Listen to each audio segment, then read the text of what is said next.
আজ দোল পূর্ণিমার দিন পড়েছে এই বছর অর্থাৎ 2026 সালের সর্ববৃহৎ চন্দ্রগ্রহণ, যেটি ভারতবর্ষে দৃশ্যমান। গ্রহণের সূতক সময় শুরু হয়ে গেছে সকাল থেকেই। সূতক সময়ের কিছু নিয়মবিধি আছে, যার ওপর আমি কালকে একটি ভিডিও দিয়েছি, কিন্তু গ্রহণ চলাকালীন সময়কালেও আমাদের কিছু কিছু নিয়মবিধি অবশ্যই মানতে হবে।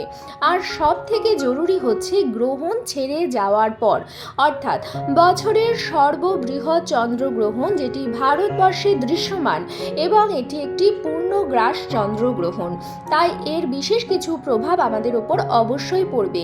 কিন্তু যদি গ্রহণ ছেড়ে যাওয়ার পর আমরা কিছু বিশেষ কাজকর্ম করি যেগুলো আমাদের স্বাস্থ্যসম্মত, গ্রহণ ছেড়ে যাওয়ার পর সেই সমস্ত কাজকর্ম করলে গ্রহণের কোনো রকম নেতিবাচক প্রভাব আমাদের ওপর বা আমাদের পরিবারের কারোর ওপর পড়বে না। কিন্তু গ্রহণ ছেড়ে যাওয়ার পর যদি আমরা আলসেমি করে সেই সমস্ত কাজকর্ম না করি, তাহলে গ্রহণের দুষ্প্রভাব কিন্তু পরিবারের ওপর পড়তে বাধ্য। এর ফলে পরিবারের প্রত্যেক সদস্যরা সারা বছর নানা প্রকার রোগ জ্বালা যন্ত্রণা ও আপদ বিপদে ভুগবেন। তাছাড়া নানা রকম দিক থেকে আর্থিক দুর্গতির শিকার হতে পারেন। তাই গ্রহণ ছেড়ে যাওয়ার পরে কিছু কিছু নিয়ম আছে, সেগুলি অবশ্যই পালন করবেন। আজকের ভিডিওটিতে আমি আপনাদের সঙ্গে শেয়ার করব আজকে পূর্ণগ্রাস চন্দ্রগ্রহণ ছেড়ে যাওয়ার পরে কোন 5টি কাজ, মাত্র 5টি কাজ আপনারা অবশ্যই করবেন, যার ফলে আপনি আপনার পরিবারকে গ্রহণের দুষ্প্রভাব থেকে বাঁচাতে সক্ষম হবেন।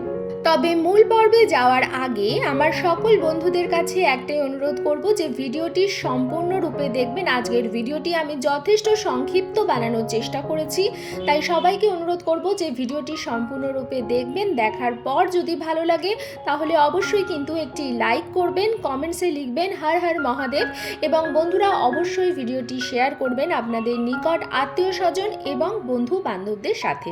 চলুন বন্ধুরা, আসা যাক মূল পর্বে। প্রথমে আপনাদের জানিয়ে দিই গ্রহণ কখন ছাড়ছে। আজ গ্রহণ স্পর্শ হচ্ছে দুপুর 3:20 গ্রহণ মধ্য বিকাল 5:05, গ্রহণ সমাপ্তি রাত্রি 6:48, গ্রহণ স্থিতি 3 ঘন্টা 28 মিনিট, পূর্ণগ্রাস স্থিতি হচ্ছে 59 মিনিট।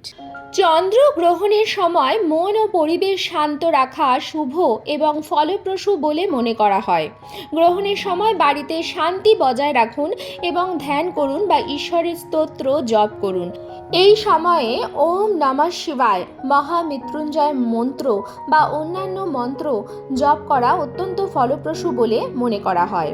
সূতকের সময় মন্দিরে পুজো করা এড়িয়ে চলুন। গ্রহণের সময় খাবার খাওয়া এড়িয়ে চলুন। গর্ভবতী মহিলাদেরও বিশেষ সতর্কতা অবলম্বন করা উচিত।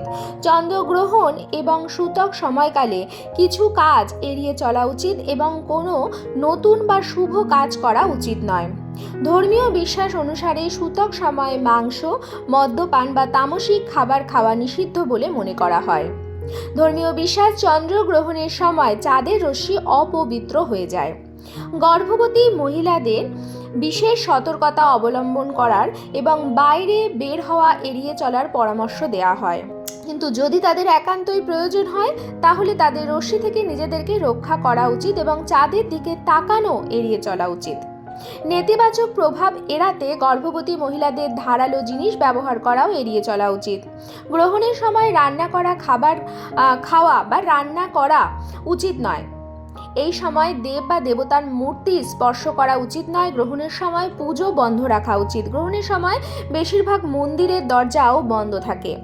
গ্রহণের সময় খালি চোখে চাঁদের দিকে তাকানো বেশ ক্ষতিকারক হতে পারে, তাই চশমা পরা বা দূরবীন দিয়ে চাঁদ দেখা ভালো। চন্দ্রগ্রহণের সময় তুলসীর মতো পবিত্র গাছ স্পর্শ করা উচিত নয়। সম্ভব হলে ছায়ায় রাখা উচিত অথবা কাপড় দিয়ে ঢেকে রাখা উচিত। বন্ধুরা, এবার আমি আপনাদের বলে দেব যে এই গ্রহণ অর্থাৎ বছরের সর্ববৃহৎ চন্দ্রগ্রহণ, যেটি পূর্ণগ্রাস চন্দ্রগ্রহণ হতে চলেছে, এই গ্রহণটি ছেড়ে যাওয়ার পরে আপনারা কোন কোন কাজগুলি অবশ্যই অবশ্যই করবেন। প্রথম যে কাজটি আপনারা অবশ্যই করবেন সেটি হচ্ছে আপনার বাড়ি ঘরদোর অত্যন্ত ভালোভাবে পরিষ্কার পরিচ্ছন্ন করে নেবেন। এখানে আমি বোঝাতে চাইছি যে আপনার বাড়ি ঘরদোর আপনাকে ভালো করে মুছে নিতে হবে যদি আপনি চান আপনার বাড়িতে গ্রহণের কোনো রকম দুষ্প্রভাব না পড়ে। বাড়ি ঘরদোর পরিষ্কার জল দিয়ে ভালো করে মুছে নেবেন এবং সেই জলে সাদা লবণ অবশ্যই যুক্ত করবেন এবং তারপরে বাড়ি ঘরদোর ভালো করে মুছে নেবেন। বাড়ি ঘরদোর মোছা হয়ে যাওয়ার পরে আপনারা বাড়ির সর্বত্র গঙ্গার জলের ছিটা দিয়ে নেবেন। এটা হচ্ছে প্রথম কাজ। দ্বিতীয় হচ্ছে আপনার বাড়ির যেটি মুখ্য দরজা, বন্ধুরা বাড়ির মুখ্য দরজা দিয়েই বাড়িতে মা লক্ষ্মী প্রবেশ করে। যা কিছু শুভ সমস্ত কিছু বাড়ির মুখ্য দরজা দিয়েই আমাদের গৃহে প্রবেশ করে। তাই বাড়ির মুখ্য দরজা বিশেষভাবে পরিষ্কার পরিচ্ছন্ন করবেন, অর্থাৎ বাড়ির যেটা সিংহ দরজা সেখানে জল ঢেলে দেবেন গ্রহণের পরে এবং সেই জলে সামান্য হলুদ মিশিয়ে তারপর সেই জলটি আপনারা ঢেলে দেবেন এবং সেই দরজার চৌকাঠ যখন শুকিয়ে যাবে এবং আপনার যখন স্নান হয়ে যাবে তারপর সেখানে একটি বিশেষ জিনিস রাখতে হবে, সেটা আমি এর পরে বলে দিচ্ছি। তৃতীয় যে কাজটি অবশ্যই করবেন সেটি হচ্ছে গ্রহণ ছেড়ে যাওয়ার পরে অবশ্যই স্নান সেরে নেবেন। যদি আপনি চান আপনার ওপর বা আপনার বাড়ির কারোর ওপর গ্রহণের কোনো দুষ্প্রভাব না পড়ে তাহলে গ্রহণ ছেড়ে যাওয়ার পরে আপনি এবং আপনার বাড়ির প্রত্যেক সদস্যরা সবাই স্নান সেরে নেবে এবং যে জামা কাপড়গুলো আপনারা আজকে সারাদিন পরে রেখেছেন বা গ্রহণের সূতক সময়ে পরেছেন, গ্রহণ চলাকালীন সময়ে পরেছেন, সেই সমস্ত জামা কাপড় কিন্তু আপনাকে ছেড়ে দিতে হবে এবং তৎক্ষণাৎ ধুয়ে ফেলতে হবে। সেই জামা কাপড়গুলো কিন্তু জমিয়ে রাখবেন না, কারণ সেটা দিয়ে আপনার পরিবারে নানা রকম নেতিবাচক প্রভাব কিন্তু পড়তে পারে। তাই গ্রহণ চলাকালীন জামা কাপড় আপনাকে ছাড়তে হবে এবং তৎক্ষণাৎ ধুয়ে ফেলতে হবে এবং স্নান সেরে নিতে হবে। স্নান সারার পরে আপনি আপনার গায়ে মস্তকে সর্বত্র গঙ্গার জলে ছিটা দিয়ে নেবেন এবং পরিষ্কার কাঁচা ধোয়া বস্ত্র আপনি পরবেন। চতুর্থ হচ্ছে ঠাকুর ঘরের কাজ।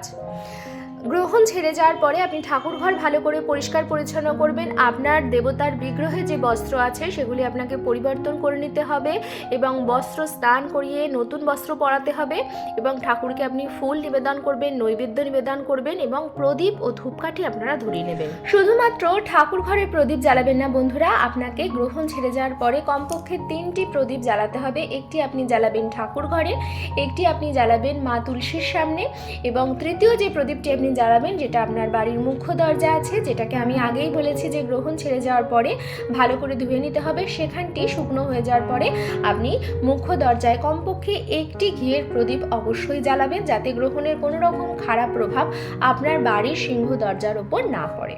পঞ্চম যে কাজটি অবশ্যই করবেন সেটি হচ্ছে দান করা। জ্যোতিষশাস্ত্র অনুসারে গ্রহণ শেষ হওয়ার পরে চাল, চিনি, কর্পূর এবং সাদা পোশাক দান করা শুভ বলে বিবেচিত হয়।